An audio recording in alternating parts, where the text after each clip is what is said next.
Praise lord children, దేవునికి ఎంత వందనాలు. దేవుడు మరి ఒకసారి మనకు దేవుని యొక్క వాక్యాన్ని నేర్చుకోనికే మనకు ఒక ఆపర్చునిటీ ఇచ్చిండు. దేవునికి ఎంత వందనాలు. మరి ఒకసారి ఆదివారం దినం దేవుని మందిరానికి రావడానికి దేవుడు ఇచ్చిన మనకు మంచి హెల్త్ని బట్టి కూడా దేవునికి ఎంతో వందనాలు.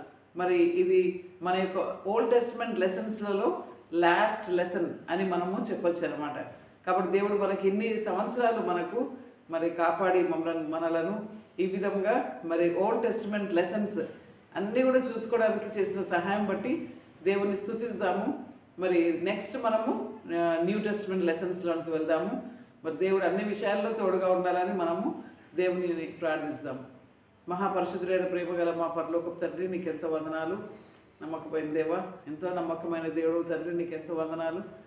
ఒక ఆదివారం దినంన మా పిల్లలు నీ యొక్క వాక్యం నేర్చుకోవడానికి నీ సన్నిధి తీసుకొచ్చినందుకే నీకు వందనాలు. దేవ బిడ్డలను మీరే జ్ఞాపకం చేసుకొని ఆశీర్వదించమని వేడుకుంటూ, నా దేవా ఎంతవరకు మాకు చేసిన సహాయం బట్టి నీకెంతో వందనాలు చెల్లిస్తూ, మేము నేర్చుకున్న లెసన్స్ అన్నీ కూడా మేము మంచిగా గుర్తుపెట్టుకోగలటకు పిల్లలకు సహాయం చేసి నడిపించమని వేడుకుంటూ, టీచర్స్ కూడా మీరే సహాయం చేయమని యేసయ్య పరిశుద్ధమైన నామమున ప్రార్థించి వేడుకుంటున్నాం తండ్రి, ఆమేన్. ఆదికాండము 3, జెనసిస్ 3rd చాప్టర్. ఆదాము హవ్వలు ఇద్దరు ఆ గార్డెన్ ఆఫ్ ఈడెన్, ఏదైనా తోటలో ఎంతో సంతోషంగా ఉండే. ఇద్దరు కూడా ఫస్ట్ మ్యారేజ్ అని చూసుకున్నాం కదా. సో వెరీ హ్యాపీ కపుల్గా ఉండే అనమాట. దేవుడు చెప్పిన విషయాలన్నీ చేసుకుంటా దేవునికి ఎంతో ఇష్టకరమైన వారుగా వారి క్రియేటర్ను ఎంతో సంతోషపెడుతూ ఉండే అనమాట గార్డెన్ ఆఫ్ ఈడెన్లో. అయితే Satan entered into their lifes. ఎందుకంటే సేటన్ గాడ్స్ ఎనిమీ అని మనం చూసుకున్నాం కదా. సేటన్ సర్పములోనికి ప్రవేశించిండు అనమాట. సేటన్ యూజ్డ్ సర్పెంట్ ఎందుకంటే సర్పెంట్ వాజ్ మోర్ సటిల్ అనే మాట మనకు బైబిల్లో కనిపిస్తుంది. ఎంతో కుయుక్తి అనమాట ఈ పాము సర్పంకు.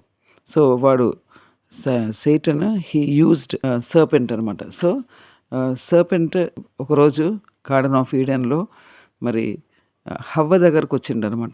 ఈ సర్పెంట్ వచ్చి ఏమన్నాడంటే, నిజంగా దేవుడు నీకు చెప్పిండా, మీరు ఈ యొక్క గార్డెన్లో ఉండే చెట్టును తినకూడదు, ఆ గార్డెన్లో మధ్యలో ఉన్న చెట్టును మీరు తినకూడదు అని చెప్పిండా. Hath God said he shall not eat of every tree of the garden. అంటే ప్రతి చెట్టు నుండి కూడా మీరు తినకూడదు అని చెప్పిండా. 2nd చాప్టర్ 17th వర్స్లో దేవుడు ఏదైతే చెప్పిండో, tree of the knowledge of good and evil, మీరు ఆ యొక్క చెట్టు నుండి తినకూడదు, తింటే మీరు నిశ్చయంగా చేస్తారు, ష్యూర్లీ ఈ షెల్ డై అని దేవుడు చెప్పిండు. అయితే అది ఆ మాటకు వ్యతిరేకంగా అగెయిన్స్ట్గా సేటన్ వాళ్ళ మైండ్స్లలో డౌట్ క్రియేట్ చేయడానికి వినకూడదని చెప్పిండా దేవుడు అని చెప్తే, ఈవ్ ఏమంటుందంటే, హవ్వ ఆ స్త్రీ ఏమంటుందంటే, అవును దేవుడు చెప్పిండు, మమ్మలను తినకూడదు, దాన్ని ముట్టకూడదు అని చెప్పిండు, తిన్న దినంన మేము చేస్తామని చెప్పిండు అని అంటే, అప్పుడు మళ్ళీ తిరిగి సేటన్ ఏం చెప్తాడంటే, మీరు నిజంగా చావరు, మీరే దేవుళ్ళు అయిపోతారు, మీరు అది తింటే మీ యొక్క కన్నులు తెరవబడతాయి, మీకు మంచి చెడ్డలు తెలిసిపోతాయి, మీరే దేవుళ్ళు అయిపోతారు అని చెప్తాడనమాట. చెప్పినప్పుడు ఈ హవ్వ అది చూసిందనమాట. ఆ యొక్క చెట్టు పండును చూసి అరే అది చాలా చాలా అందంగా ఉన్నది, చాలా మంచిగా ఉన్నది, తినడానికి చాలా బాగుంది అని చెప్పేసి తీసుకొని ఆమె తింటుంది. అంతేకాకుండా యాడమ్కి కూడా ఇస్తాడనమాట. ఇచ్చినప్పుడు వాళ్ళు ఆ యొక్క ఫ్రూట్ తినగానే వాళ్ళ కళ్ళు తెరవబడి వాళ్ళు నేకెడ్ అని తెలిసిపోతుంది అనమాట. అంటే వాళ్ళకు బట్టలు లేవు అనే విషయము తెలిసిపోతుంది, వాళ్ళకు మంచి చెడ్డలు అనేటివి వాళ్ళకు తెలిసిపోతుంది అనమాట. ఈవిల్ ఉన్నది అనే విషయం కూడా వాళ్ళకు తెలిసిపోతుంది అనమాట. అప్పుడు వాళ్ళు ఫిగ్ లీవ్స్, అంజూరపు ఆకులను తీసుకొని వాళ్ళని కప్పుకోనికే వాళ్ళు వాటిని కుట్టుకుంటారు అనమాట. బట్టలుగా కుట్టుకొని వాటిని కట్టుకుంటారు అనమాట వాళ్ళు. సాయంకాలంలో దేవుడు వస్తాడనమాట అక్కడికి. ఎందుకంటే ఎవ్రీడే దేవుడు వాళ్ళ దగ్గరికి వచ్చి వాళ్ళతో కూర్చొని ముచ్చట్లు పెడుతుండే అనమాట. ఎందుకంటే దేవుడు మనం చూసినాం కదా, why God created Adam and Eve ఎందుకనంటే he wanted to have relationship with them and fellowship with them. దేవుడు వారితోని ఒక సంబంధం, ఒక సహవాసం కలగాలని వాళ్ళ ఎంతో ఇష్టం అనమాట, మనుషులతో ఆ విధంగా ఉండాలని. కాబట్టి దేవుడు వచ్చి వాళ్ళతోని చక్కగా మాట్లాడదామని వస్తాడనమాట, ఎవ్రీడే వస్తాడు. కాబట్టి ఆ విధంగా ఈరోజు కూడా వచ్చినప్పుడు మరి యాడమ్ అండ్ ఈవ్ ఇద్దరు కూడా దాచుకున్నారంట. They hid themselves from the presence of God అనే మాట మనకు కనిపిస్తుంది అనమాట. సో దేవుడు అడుగుతాడనమాట, యాడమ్ వేర్ ఆర్ దౌ, నువ్వు ఎక్కడున్నావు యాడమ్ అని అడిగినప్పుడు వాళ్ళు దేవుని స్వరం వినగానే భయపడిపోయినారు అనమాట. భయపడిపోయి వాళ్ళు దాచుకున్నారనమాట. అంటాడనమాట, మరి నువ్వు నువ్వు నేకెడ్గా ఉన్నవని, నీకు బట్టలు లేవని ఎవరు చెప్పిండ్రు నీకు? నువ్వు నేను తినకూడదు అని చెప్పిన ఆ పండు నుండి తిన్నవా అని అన్నప్పుడు మరి ఆదాము ఏమంటాడంటే, నువ్వు ఎవరినైతే ఇచ్చినావో నాకు, ఈ ఈవ్ను ఇచ్చినావు కదా, ఈ స్త్రీని ఇచ్చినావు కదా, నాకు తోడుగా ఉండాలా, నాకు హెల్పింగ్గా ఉండాలా అని ఇచ్చినావు కదా, మరి ఆమె నాకు ఇచ్చింది నేను తిన్నాను అని అంటాడనమాట. అప్పుడు దేవుడు మరి స్త్రీతో అంటాడనమాట, మరి నువ్వు ఎందుకు తిన్నావు ఆ పండు, ఎందుకు ఆ విధంగా చేసినావు అన్నప్పుడు మరి స్త్రీ ఏమంటుందంటే, మరి ఈ సర్పము, ఈ యొక్క పాము నన్ను మరి మోసం చేసి నాకు తినమని చెప్తే నేను తిన్నా అని చెప్పిందనమాట. సో అప్పుడు మరి దేవుడు సర్పంతో, మరి నువ్వు ఈ విధంగా చేసినావు కాబట్టి నువ్వు ఇంకా నీ ఒక జీవితం అంతా కూడా నువ్వు ప్రాకుతావు, ఇట్లా నేల మీద ప్రాకుతావు. అంతకుముందు మరి ఆ సర్పము దానికి మరి కాళ్ళు ఉన్నట్లు మనకి ఇప్పుడు తెలుస్తుంది అనమాట. అంతవరకు ప్రాకలేదనమాట. సో దేవుడు ఎప్పుడైతే దాన్ని కర్స్ చేసిండో, శపించిండో, అప్పటి నుండి ఫ్రమ్ దాట్ డే మరి స్నేక్స్ ఈ విధంగా క్రాల్ చేస్తున్నాయి అనమాట, నేల మీద ఈ విధంగా వెళ్తా ఉన్నాయి అనమాట. That is a curse from God అనమాట. ఈ సర్పముతో, పాముతో ఏమంటాడు దేవుడు అంటే, మరి నీకును స్త్రీకిని ఒక మరి ఎనిమిటీ పెడతా నేను, నీ సంతానమునకు మరి ఆమె సంతానమునకు మరి నీ మధ్యలో శత్రుత్వము, ఎనిమిటీ అనేది పెడతా. మరి ఆ యొక్క స్త్రీ సంతానము నీ తల మీద కొడుతుంది, మరి నువ్వు ఆయన యొక్క హీల్ అంటే మడమ మీద నువ్వు కొడతావు అని ఆ విధంగా దేవుడు మరి సర్పెంట్ను కర్స్ చేస్తాడనమాట. ఇప్పుడు నెక్స్ట్ మరి స్త్రీని ఏమని కర్స్ చేస్తాడు దేవుడు అంటే, మరి నువ్వు ఎంతో వేదనతో, ఎంతో బాధతో నువ్వు పిల్లలను కంటావు అని చెప్తాడనమాట. అంతేకాకుండా నీ హస్బెండ్ నీ మీద రూల్ చేస్తాడు అని చెప్పిండు. సో మరి తిరిగి ఆదాము దగ్గరికి వస్తాడు దేవుడు. యాడమ్ను నువ్వు ఏం కర్స్ చేస్తాడంటే, నువ్వు ఈ విధంగా నా మాట వినలేదు, నేను నీకు చెప్పినాను కదా తినకూడదని, కానీ తిన్నావు, కాబట్టి మరి నీ కొరకని నేను ఈ నేలను శపిస్తున్నా. ఎంతో కష్టపడి నువ్వు ఆ యొక్క నేల నుండి నువ్వు మరి పంట తెస్తావన్నమాట, ఇంటికి తీసుకొని వస్తావన్నమాట. ఆ యొక్క నేలలో అంతా మరి ముండ్లు అన్ని గచ్చ పొదలు అవన్నీ ఉంటాయి. సో నువ్వు మాత్రం కష్టపడి నేల నుండి మరి నువ్వు నీ యొక్క చెమట ఓర్చి మరి నువ్వు కష్టపడి తీసుకొని రావాలా ఆహారము నీ యొక్క ఫ్యామిలీకి అని చెప్తాడనమాట. సో నువ్వు మట్టితో నేను నిన్ను తీసుకున్నాను కాబట్టి నువ్వు తిరిగి మట్టికే చేరిపోతావు అని దేవుడు ఆ విధంగా మరి ముగ్గురిని కూడా శపిస్తాడనమాట దేవుడు. సో ఇంకా తర్వాత యాడము మరి హవ్వను ఈవ్ అనే పేరు పెడతాడనమాట. ఎందుకంటే ఆమె she was mother of all living, అంటే జీవించే వారందరికీ కూడా ఆమె తల్లి అని ఆమెకు ఈవ్ అని పేరు పెడతాడనమాట, యాడమ్ పేరు పెడతాడనమాట. సో దేవుడు ఏం చేస్తాడంటే యాడమ్ ఈవ్కు మరి వాళ్ళకు బట్టలు చేస్తాడు. ఆ బట్టలు దేంతో చేస్తాడంటే స్కిన్ ఆఫ్ అ ల్యాంబ్, ఒక గొర్రె పిల్లను దేవుడు అక్కడ వధిస్తాడనమాట. He killed a lamb. ఆ యొక్క ల్యాంబ్ యొక్క గొర్రె పిల్ల యొక్క స్కిన్ ఉంటుంది కదా, ఆ యొక్క చర్మంతో వాళ్ళకు బట్టలు చేసి ఇస్తారనమాట. సో ఇంకా దేవుడు అనుకుంటాడనమాట, ఇప్పుడు ఇంకా మరి మానవుడు కూడా ఇంకా మంచి చెడ్డలు తెలిసిపోయినాయి కాబట్టి వాళ్ళు మరి ట్రీ ఆఫ్ లైఫ్ నుండి వాళ్ళు తీసుకొని తింటే ఇంకా ఎప్పటికీ కూడా ఈ విధంగా సిన్నర్స్గా ఉంటారనమాట. కాబట్టి వీళ్ళు ఇక్కడ నుండి వెళ్ళిపోవాలి, ఇంకా గార్డెన్ ఆఫ్ ఈడెన్ నుండి వెళ్ళిపోవాలి. ఎందుకంటే గార్డెన్ ఆఫ్ ఈడెన్లో ట్రీ ఆఫ్ లైఫ్ ఉంది కదా, సో అక్కడ నుండి వెలగొట్టాలా అని చెప్పేసి దేవుడు అక్కడ నుండి వాళ్ళిద్దరిని కూడా వెలివేశాడనమాట. ఆ యొక్క ట్రీ ఆఫ్ లైఫ్ ఎక్కడ వాళ్ళు తీసుకొని తిని మరి ఎప్పటికీ కూడా పాపులుగా ఉంటారేమో అని చెప్పేసి ఇంకా దేవుడు అక్కడ నుండి ఆ యొక్క గార్డెన్ ఆఫ్ ఈడెన్ నుండి ఎలగొట్టేస్తాడనమాట. అక్కడ గార్డెన్ ఆఫ్ ఈడెన్లో మరి చెరుబిమ్స్ చేతిలో పట్టుకొని ఉంటారు, ఫ్లేమింగ్ సోడ్స్, ఎక్కడ వాళ్ళు ట్రీ ఆఫ్ లైఫ్ దగ్గరకు వస్తారు అని. కాబట్టి వాళ్ళను అక్కడ నుండి తరిమేస్తారన్నమాట. మంచి లైఫ్ వాళ్ళకి ఇప్పుడు ఎంతో కష్టపడి జీవించే లైఫ్ వాళ్ళకు వచ్చేసిందనమాట.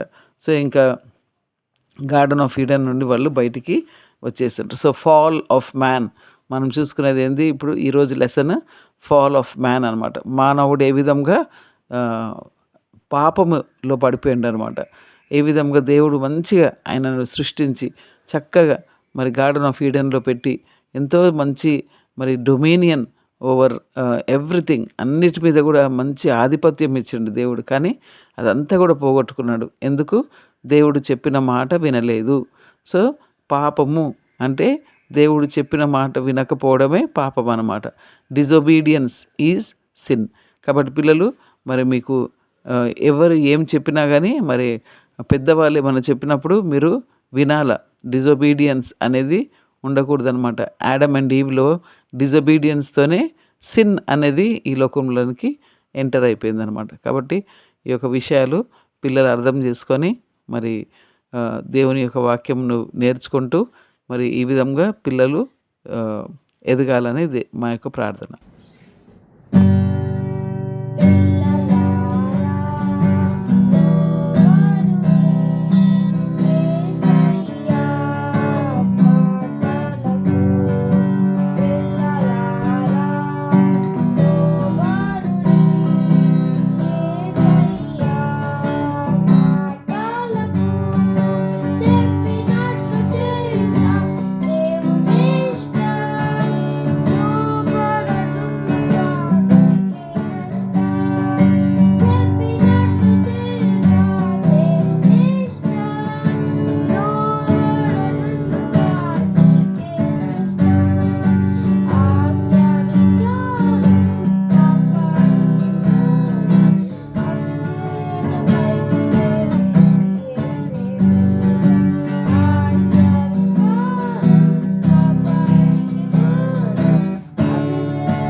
మరి ఈరోజు లెసన్ మీకు అర్థమైంది అనుకుంటా.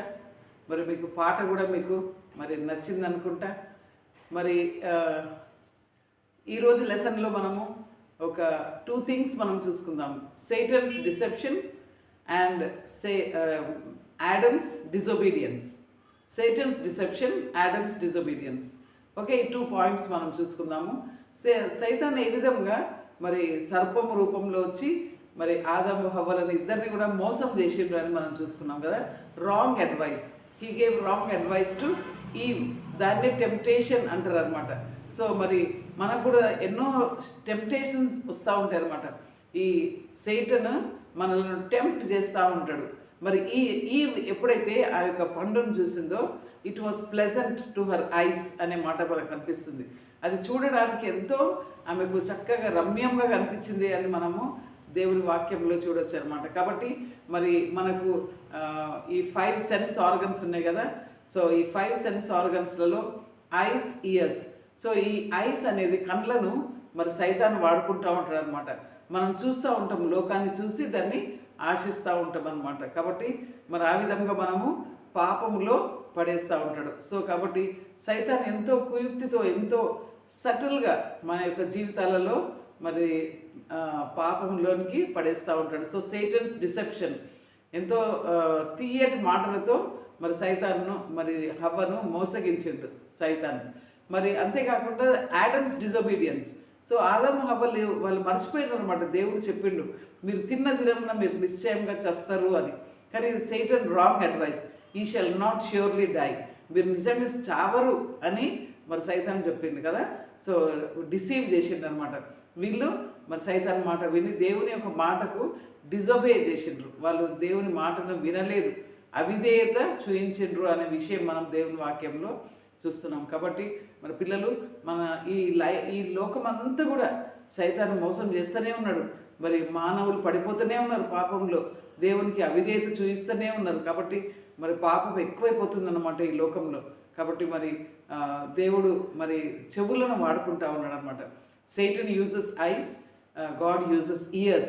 సో దేవుడు మన యొక్క చెవులను వాడుకుంటున్నాడు. చెవి గల వాడు వినును గాక. మనం దేవుని వాక్యాన్ని వినాలా, దేవుని మందిరానికి వెళ్ళాలా, సండే స్కూల్కి వెళ్ళాలా, సండే స్కూల్కి వెళ్ళి దేవుని వాక్యం వినాలా. వింటే అప్పుడు మనము we will grow in our faith, విశ్వాసం వస్తుంది అని రోమన్స్ 10th చాప్టర్లో మనకు కనిపిస్తుంది అన్నమాట. కాబట్టి రోమన్స్ 5th చాప్టర్లో మనకు 12th వర్స్లో for by one man sin entered into the world and from with sin death. Okay, so ఒక్క మనుషుని ద్వారా, ఆదాము ద్వారా ఈ యొక్క లోకంలోనికి పాపము అనేది వచ్చింది, పాపము ద్వారా మరణము అనేది వచ్చింది. కాబట్టి రోమన్స్ 6th చాప్టర్ 23rd వర్స్లో ఏముంది మరి for the wages of sin is death, పాపము యొక్క జీతము మరణము అనే మాట ఉన్నదన్నమాట. కాబట్టి ఏం మరణము, ఈ లోకంలో మనం చనిపోతాము, అంతేకాకుండా నిత్య నరకంలో కూడా సెకండ్ డెత్ అనమాట అది. కాబట్టి ఈ యొక్క మానవుని ద్వారా మరి పాపం అనేది లోనికి వచ్చింది ఈ యొక్క లోకంలోనికి. ఓకే, పాపం వలన మరి మరణం అనేది, నరకం అనేది. కాబట్టి ఇవన్నిటినీ కూడా తీసివేయడానికి యేసు ప్రభు, సెకండ్ యాడమ్ యేసు ప్రభు ద్వారా మనకు నిత్య జీవం ఉన్నది ఆయన ద్వారా అని మనకు దేవుని యొక్క వాక్యం చెప్తుంది. కాబట్టి యేసు ప్రభు మన పాపముల కొరకు చనిపోయి పాతి పెట్టబడి తిరిగి లేచిండు, మన పాపములను క్షమించిండు. కాబట్టి యేసు ప్రభుని నమ్ముకుంటే మనకు పరలోక రాజ్యం, యేసు ప్రభుని నమ్మకుంటే మనకు నిత్య నరకము అనే విషయం మనము జ్ఞాపకం చేసుకొని, పిల్లలు ఎవరైతే యేసు ప్రభుని నమ్ముకోలేదో దయచేసి యేసు ప్రభుని త్వరగా నమ్ముకోండి. ఎందుకంటే మరి వెరీ బ్యాడ్ డేస్లలో మనం ఉన్నాం. కాబట్టి యేసు ప్రభు త్వరగా వస్తున్నాడు. కాబట్టి యేసు ప్రభుని నమ్ముకొని యేసు ప్రభు కొరకని జీవిస్తాం. మరి నెక్స్ట్ మనము దేవుని చిత్తమైతే మరి న్యూ టెస్టమెంట్ లెసన్స్ కూడా మనం చూసుకుందాము. అంతవరకు దేవుడు మనకు సహాయం చేయండి.